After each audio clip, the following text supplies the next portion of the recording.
All right, we're here after practice number 16 for the Colorado Buffaloes out here on the practice fields, the lower practice fields. And Adam, after kind of a weekend or a Sunday off, the Buffs got back at it today, and you had a chance to talk to Coach Shadon Brown about the secondary a little bit.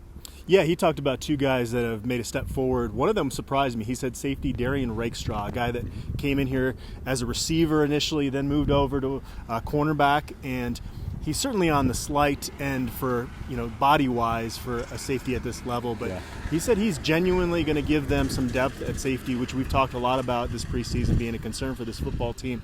He also mentioned cornerback Delrick Abrams Jr. has made another step forward.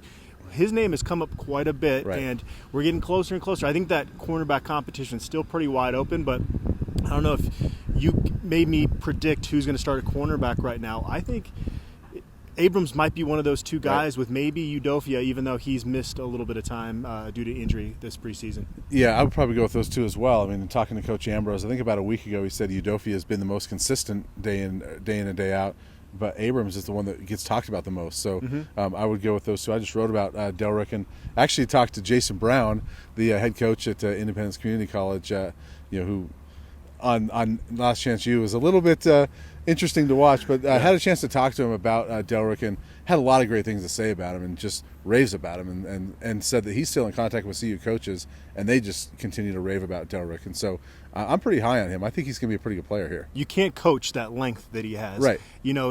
I don't think they're the same player, but it just kind of that similar Ahkello Witherspoon lanky frame. It just, and he's physical. Yeah. Which was one thing that Ahkello, honestly, until very late in his career here, didn't really show that he was. So I think, first you're playing at this level, don't get me wrong, he's going to get beat at times, but I think by the time he's an upperclassman in his senior year, he's going to be an NFL-type guy too. Jason Brown compared him, he said to me, he reminds me of Richard Sherman without those great ball skills. Not quite the same ball skills, but very much like Richard Sherman in other ways. So we'll see. I mean, you compare yourself to Richard Sherman or Ahkello Witherspoon, either way, at this level, that's pretty good. Yeah. So, speaking of secondary, some guys that are coming back here soon. One of them is Evan Worthington.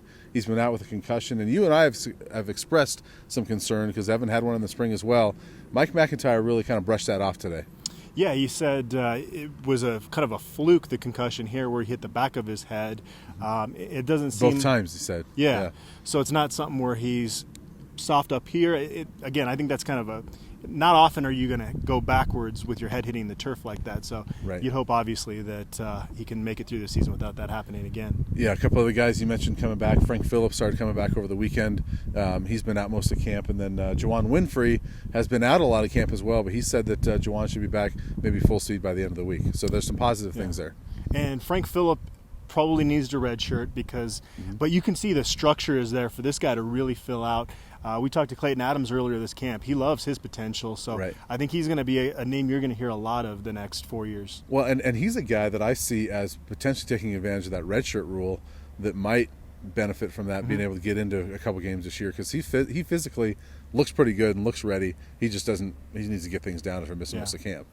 And with Winfrey, he was established enough towards the end of last year that I think if it was another guy that was really fighting for scratching and clawing for playing time, he might have been out here a little bit more. It sounded like it was more precautionary than anything. Yeah, and with Winfrey, with a little bit of injury history, you just want to get him healthy because he could potentially be, by all accounts, could be your number one receiver. So you've got to just make sure he's healthy. One last thing, talked to Drew Lewis today.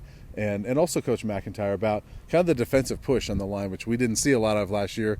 They both, I know we hear a lot of rosy things coming out of camp, but they're both encouraged by what they see out of that front line on the defensive line. I mean, just more strength, just more girth there, getting some better push.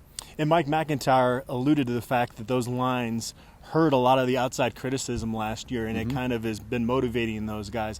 I mean, how many times have you and I and the fans talked about the performance of both those lines? And so a lot of people say, a lot of coaches, a lot of players say they don't read the media or the criticism from fans, but it has a way of kind of seeping in there. They figure it out somehow. So, that'll do it for us today, and we'll be back tomorrow to talk about practice number 17.